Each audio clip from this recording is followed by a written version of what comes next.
হয়ে গেছে ভোট 2024-এর নির্বাচন। এই নির্বাচনে কিন্তু ভয়ঙ্কর খুশির খবর বেরিয়ে আসছে সরকারি কর্মচারীদের ক্ষেত্রে এবং অন্যান্য কর্মচারীদের ক্ষেত্রেও। দর্শক, সিভিক ভলেন্টিয়ারদের নতুন বর্ধিত বেতন ঢুকে গেছে, যেটা খুবই খুশির খবর। পুরোপুরি 10,000 টাকা ঢুকেছে। এখানে জানিয়ে রাখা ভালো, কোনো রকম যে ট্যাক্স বাদ দিয়ে টাকা দেওয়া হয়, 10,000 টাকাই কিন্তু ঢুকেছে, ট্যাক্স বাদ দিয়ে টাকা দেওয়া হয়নি।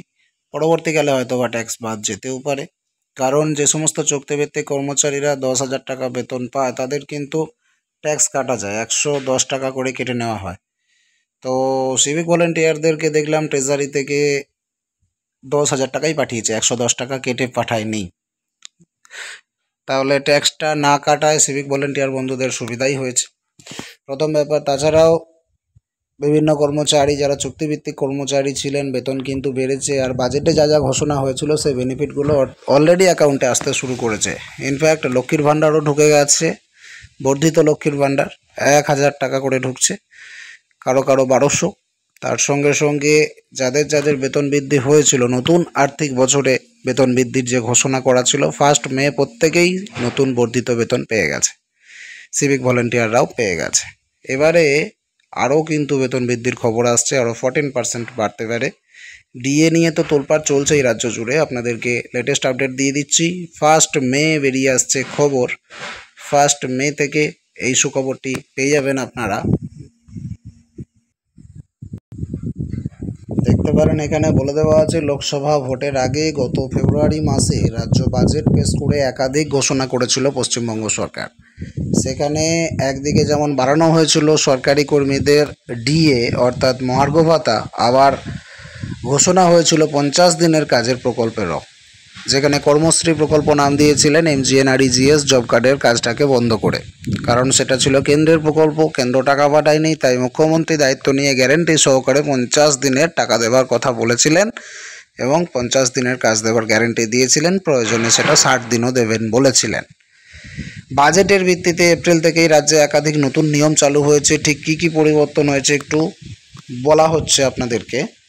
ডিএ নিয়ে উত্তরোত্তর আন্দোলনের মাঝেই রাজ্য সরকারি কর্মচারীদের ডিএ বৃদ্ধি করেছে রাজ্য সরকার। ফেব্রুয়ারিতে বাজেট পেশ করে ঘোষণা হয়েছিল ফের 4% ডিএ বাড়ছে রাজ্য সরকারি কর্মীদের। বলে রাখা ভালো যে ফেব্রুয়ারিতে বাজেট পেশ করে ঘোষণা যেটা হয়েছিল 4% ডিএ বাড়ছে, আগে আওতায় কিন্তু 10% হারে ডিএ বা ডিয়ারনেস অ্যালাউন্স দেওয়া হতো, এবার সেটা বেড়ে হচ্ছে 14%। আর চলতি মে মাস থেকে রাজ্য সরকারি কর্মচারীদের মহার্ঘ ভাতাটা বেড়ে যাচ্ছে 1 মে থেকে। 100 দিনের কাজের টাকা দিচ্ছে না কেন্দ্র সরকার।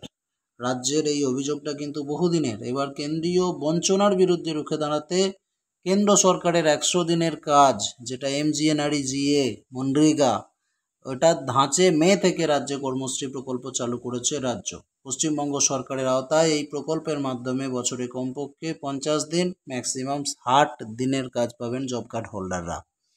বাজেটেই বেতন বৃদ্ধির ঘোষণা করা হয়েছে। Civic volunteer, green police, village police কর্মীদের মাসিক 1,000 টাকা বাড়ানো হয়, যা আগেই কার্যকর হয়ে গেছে। পাশাপাশি চুক্তিভিত্তিক গ্রুপ সি এবং গ্রুপ ডি কর্মচারী, তথ্য প্রযুক্তি কর্মীদেরও কিন্তু মাসিক বেতন বাড়ানো হয়েছে এপ্রিল মাস থেকে। পাশাপাশি পড়ুয়াদের স্মার্টফোন বা ট্যাব কিনতে একাদশ শ্রেণীতেই 10,000 টাকা করে দেবে রাজ্য সরকার। এতদিন ক্লাস 12-এ দ্বাদশ শ্রেণীতে অর্থ দেওয়া হতো, তবে এবার থেকে কিন্তু 11-এই দিয়ে দেওয়া হবে 10,000 টাকা মোবাইল কেনার জন্য। দর্শক, 14% বেতন বৃদ্ধি কিন্তু লাগু হয়ে গেল 1 মে থেকেই, যেটা 4% বাড়িয়ে দেওয়ার কথা ঘোষণা করেছিলেন রাজ্য বাজেটে ফেব্রুয়ারি মাসে, সেটা কিন্তু 1 মে থেকে চালু হয়ে গেছে। 14% হারে কিন্তু বেতন পাওয়া যাবে। আর যাদের যাদের বেতন বেড়েছিল, green police, village police, civic volunteer, এদের যে 1,000 টাকা করে বাড়ানো হয়েছিল সেটাও কিন্তু ঢুকতে শুরু করেছে। পাশাপাশি চুক্তিভিত্তিক গ্রুপ সি এবং গ্রুপ ডি যাদের 3500 এবং 3,000 করে বাড়ানো হয়েছিল। সাথে সাথে যে সমস্ত কর্মচারীরা তথ্য প্রযুক্তি চুক্তিভিত্তিক কর্মী ছিলেন, অর্থাৎ আইটির কাজ যারা করতেন চুক্তিভিত্তিক, তাদেরও বেতন বাড়ানো হয়েছে এবং সেগুলো সবই নতুন বছরে লাগু হয়ে গেছে, অর্থাৎ এপ্রিল থেকে লাগু হয়ে গেছে। 1 মে অ্যাকাউন্টে তারা ব্যালেন্স রিসিভও করেছে। এটা একটা বড় সুখবর, অবশ্যই শেয়ার করবেন ভিডিওটি সকলকে যাতে জানতে পারে, এবং আপনারা চ্যানেলটিকে সাবস্ক্রাইব করে সঙ্গে থাকবেন পরবর্তী আপডেটগুলো রিসিভ করার জন্য। ধন্যবাদ।